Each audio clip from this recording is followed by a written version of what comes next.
Well, welcome to the Coach's Corner. This is Coach Joe Boardwine. Thanks for tuning into the corner. We're just coming off the heels of our Southern Conference Championship at VMI, which was held this past Saturday. For those of you that followed the tournament online, we took second as a team, which is an improvement from fourth last year as a team, and an improvement from the year before when we were, I believe, sixth in the East Regional out of 6 teams. If you watched my interview at the conference tournament, there are a lot of emotions that go through your mind at a big event like that. Just so many kids so close to reaching their goals and dreams, getting to the NCAA tournament and placing. But a couple things just didn't work out our way. And but overall, after having 24 hours to 48 hours just to really soak everything in, I just have to say I'm really, really proud of our kids. Just the whole overall team effort that we made was really, really impressive. Just kind of going through the team, you look at who wrestled for us and how much experience they have, and a lot of people really, really stepped up for the Fighting Camels, scored points, placed high, and found a way to get it done, found a way to help the Fighting Camels get a second place trophy that we'll bring home to our trophy case. And I think they have to put something up on our banner here at inside the Convocation Center. We have a big banner with wrestlers on it that is waiting for championship information to be posted on it. So I think taking second, they do have to say something about that. So it's going to be nice to see that go up. Going through the team, 125 pounds, Eric Montoya won his first 2 matches, lost to Nick Soto in the championship, who is a definite All-American contender from Chattanooga, close match, and then lost a heartbreaker in the true second match to Dominic Parisi. The NCAA has taken 2 spots out of that weight for the national tournament. We do think Montoya has a significant chance to get a wild card or an at-large bid to the national tournament. We'll find that out tomorrow at 6 o'clock. There's a live broadcast of the brackets being drawn, and the at-large bids will be announced at that time. On his side, I guess you could say, on the argument side, he does have 7 wins over people that are in the NCAA tournament right now. So 7 wins against 6 different people. I think that helps his case a lot, but you never know. There were a lot of upsets at 125. So we'll keep our fingers crossed and see what happens on Wednesday.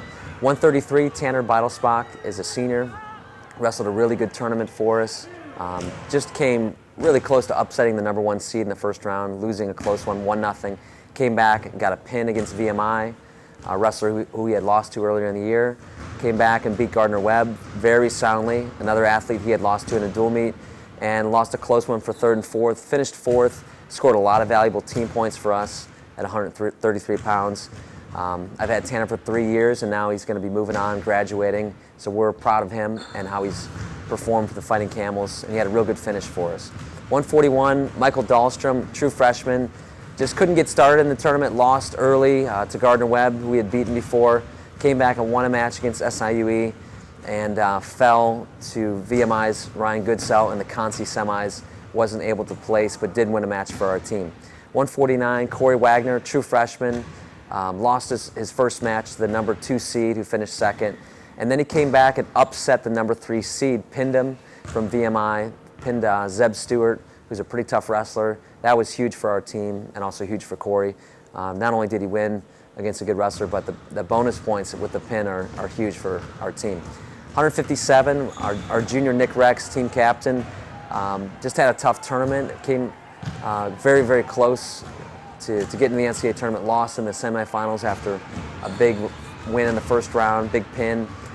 Just lost a tough match to Alex Medved from Gardner Webb in the semis, 5-4. And the thing I think I'm the most proud of about Rex is just the way he was able to pick himself up after those losses and really do it for the team. At that point, he knew that individually the season's over for him, and your only motivation is to try to help your teammates. And so what he did after that tough loss, 45 minutes later, he's on the mat with a knee injury that he sustained during the match, pretty significant knee injury, and he goes and wins by tech fall, 15-0, 17-0, takes 3rd, scores an extra, probably 3 to 10 points, whatever that is for the team, and did it hurt. So we really, that's really what wrestling's all about, being able to pick yourself up after a tough loss. So very happy there with Nick Rex. He's got 1 more year of eligibility with us. Paul Duggan at 165 took 3rd place, wrestled a solid tournament, just had 2 really tough guys in his weight class in Josh Condon and Zach Strickland from Chattanooga and App State. Both are guys that are, I think, NCAA All-American contenders. Paul is young, he's 19 years old, true sophomore, a lot of upside there. We saw a lot of growth from him between last year and this year, and we think his ceiling is very high, and we think the Paul Duggan you'll see next year will be a guy that could be 20, 30, 40% better. So we're looking forward to him advancing through our program. At 174, Cody Ryba failed to place for our team, but he did score a valuable pin in the first round against the number 4 seed from the Citadel, Jack Dwayne, before losing to the champ in the semis from Chattanooga, and came back and lost to SIUE in the consolation semis. Was not able to place, but the pin that he had in the first round was pretty valuable for our team. At 184, James Cook won the championship, and he did it in a way that I guess would be considered an upset since he was the number 7 seed, but I think those of you that follow the program closely and know Cook know that he probably wasn't the 7th best kid in that weight class. It was just the way that the seeding worked out. Had a pretty dominant tournament, never got scored on offensively, won a pretty easy decision the first round, scored a pin in the second round over Josh Tuck from the Citadel, and then avenged an earlier loss to Robert Prigmore against Chattanooga in the finals. He'll advance to the NCAAs, and we'll know his draw on Wednesday at 6 o'clock.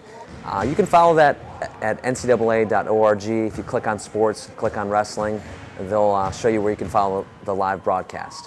197, another senior, John Miracle, finished a very good season with a runner-up finish in the Southern Conference, scored a ton of points for our team, came out and beat the number 3 guy from SIUE who finished 3rd in the tournament right off the opening whistle. That was a great win.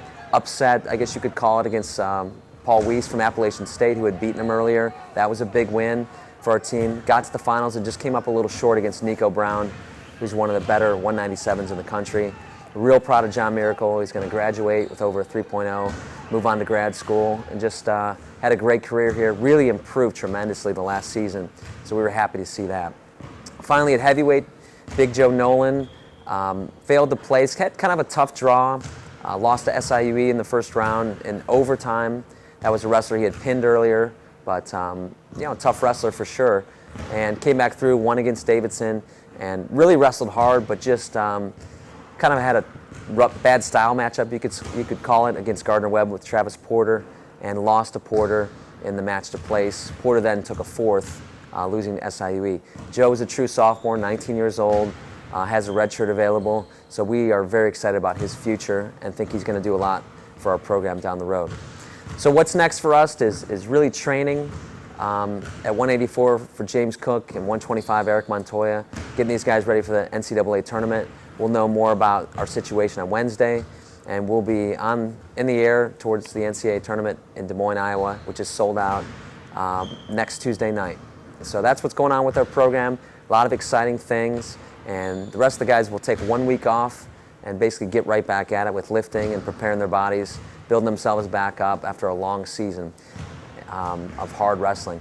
A lot of recruiting going on, and that's going to be hot and heavy for the next really 2 months as we keep scouring the country trying to find guys that we think can really contribute to our program. So if you have anybody out there you think is a good fit, shoot me an email. It's boardwinej@campbell.edu. I do encourage you to send in questions or comments about our corner here, anything you'd like to see us cover, and we'll try to cover it here on a weekly basis. Thanks for tuning in, and stay posted with what's going on with Campbell Wrestling through our website, gocamels.com. You're going to see some signings and things happening with our program that'll be very exciting. Thanks for watching.